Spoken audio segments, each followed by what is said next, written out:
What is happening, wonderful people? So with January ending, that now means it is February. That also means that the first month of the new year has finally ended, which is absolutely insane. But in the month of January, I saw 6 new films, 6 new releases, so we're going to rank them from worst to best. So let's talk about it. What's your favorite scary movie?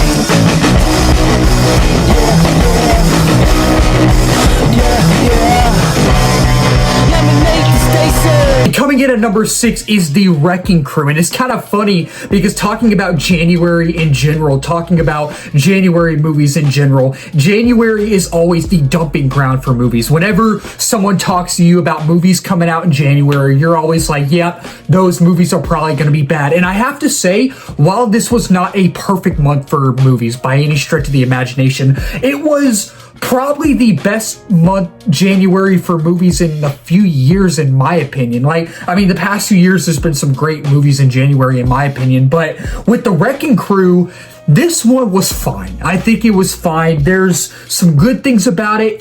There's some bad things about it. With Dave Bautista and Jason Momoa on paper, you would think this would absolutely be a blast in a ball. But I watched it and I just wasn't the biggest fan of it. But for a streaming film, for a straight to streaming film, it's actually directed quite well. And y'all know I always talk about aesthetic and atmosphere and all that. And I think while this movie is directed well, especially for a straight to streaming movie, I love the overall Hawaiian aesthetic, and I love any movie and show that's based in Hawaii. But I just think Hawaii is a very pleasing place to look at in any movie and show, and it definitely has that Hawaiian aesthetic in here that I absolutely love. And I think Jason Momoa is absolutely unhinged in here. I think Dave Bautista is great in here as well, and we get Jacob Batalon, who's great in here. And I think some of the action is really brutal and intense and visceral as well, but it just feels very run-of-the-mill. It feels very generic. You've seen it a million times before. This is just a turn your brain off type action movie. You know how it starts, you know how it's going to end, and the mystery aspect of this movie is just not interesting in the slightest. Coming in at number 5 is Sin Help. As a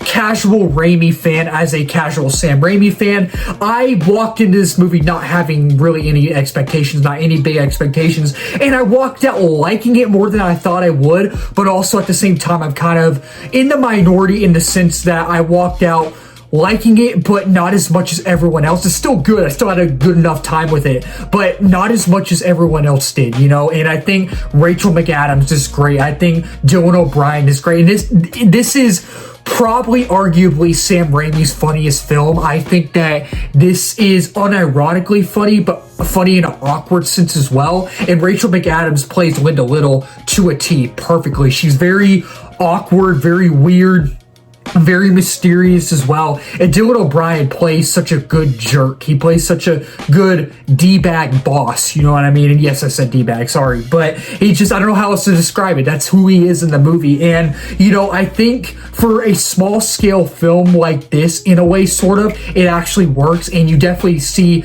the Evil Dead vibes in here. You definitely see some Sam Raimi vibes in here. But I would have liked a little bit more horror. I'm not going to lie. And it has a good pace. It has a good pace, but I really would have liked more horror in here. And coming in at number 4 is Mercy. I walked into Mercy not having any expectations, and then I walked out liking it more than I thought I would. It's not perfect by any means, but I found some enjoyment out of it, you know, even though it does have its issues. It does. I really think that, you know, it's an interesting movie to comprehend. It is, and I liked it more than I thought I would. And the twist that we get at the end of this movie actually work. We get 2 twists, and the first twist that we get is really good. The second one is good, I guess, but not as good as the first one. And, you know, I think Chris Pratt in here is really good. I think Rebecca Ferguson is great. They're both equally and individually great. And, you know, the overall concept is intriguing in here, and it has a great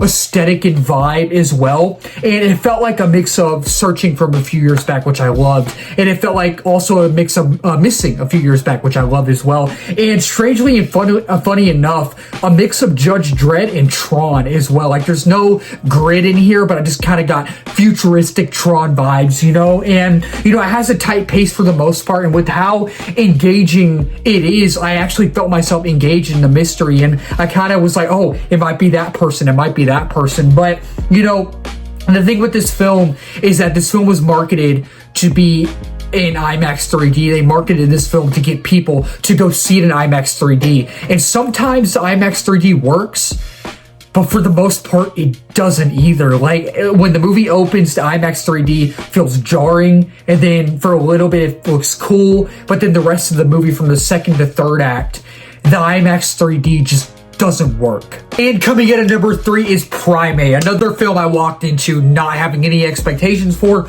but one I walked out of going, hey, not perfect by any means, it's not perfect, but I had an absolute blast with it. And I think with Primate, the use of practical effects in here is awesome. It's carnage candy throughout the entirety of the film. And it's just, I think it's directed beautifully, surprisingly. I really think that the cinematography is great and the color grading is phenomenal as well. And overall, it's an absolute blast. You have fun with it. It's one that you can just turn your brain off and just sit back and laugh at, in a good and bad way. And I think the pacing is good. It kind of keeps you engaged throughout as well. And it's gory, it's intense, it's brutal, and it'll keep you on the edge of your seat and on your toes as well. And, it's legit funny at times, but it's funny in the sense of what goes on in here. It's funny, legit funny at times. Like, some of the humor actually works, but also it's funny in the sense that what the things that happen in here, you're just like, oh, that's crazy. Oh, I don't want to see that. You know what I mean? And it's definitely self-aware as well, and it knows what it is and it knows what it wants to do as well.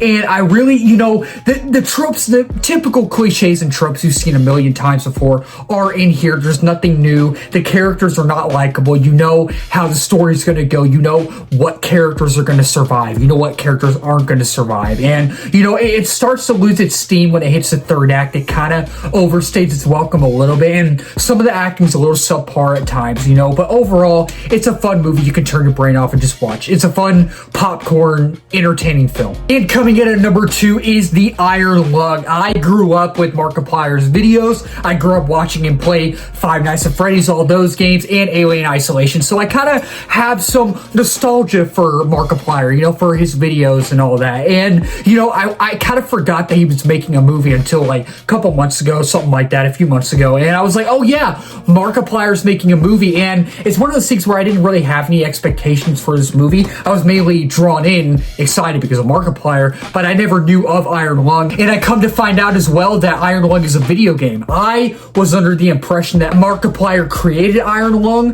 but it's a video game from a few years back. And I like the meta aspect of Iron Lung's a game he played on his channel, but also at the same time, he's making a movie. He directed, I believe he wrote, and acted, started, self-financed a video game movie that he's played on his channel. And it's just really cool how that came full circle, and it's really, really cool. And I think for his directorial debut, absolutely knocked it out of the park. I think the cinematography in here is great. I think it's directed beautifully. I think the editing is very fun and unique in here as well. And as someone who doesn't know Iron Lung, but as someone who watched the movie, I want to know more about this world. I want to know more about why the rapture happened, why all these stars died out, why the ocean's made of blood. And that's where my negatives come in. It's not a perfect film by any means. It's close to being perfect, but it's not quite there, in my opinion, personally. But I wish there was more lore expansion in here, because I found this concept really interesting and I wanted to know more about the backstory, But I think for Markiplier's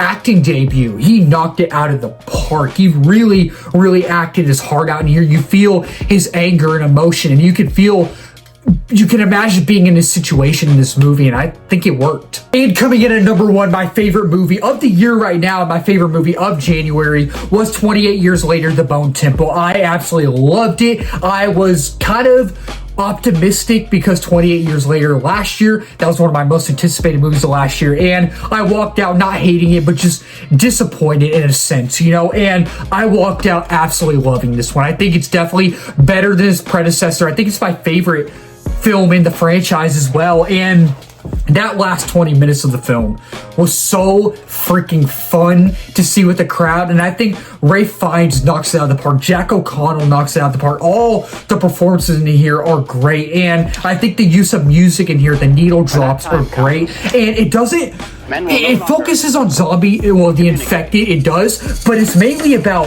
humanity, which it does focus on the infected, but I love how they mainly focus on the humanity in here. And, you know, I thought the editing in here was great, and it does feel self-contained as well, and I think it's visually fantastic, it's directed well, the pacing's really good, and I like how the scope and scale, at times, the scope and scale both feel small and big. Like, at this time it feels small, at this time it feels big, you know, but I really think the dialogue is clever and smart in here, and, you know, it's overall, you have to see with the crowd, and so much fun. It's gory too, and the sound is booming too. It has a great sound design in here, and I really do like how it focuses on the humanity aspect of it. I think there's depth to the characters in here, and the tone didn't really bug me, but I will say the tone might bug a lot of people in here. If you liked 28 Years Later last year, you'll probably like this one. If you didn't like 28 Years Later last year, you probably won't like this one. I'm kind of on the opposite end, where I wasn't the biggest fan of 28 Years Later, but I surprisingly, well, not surprisingly, but I really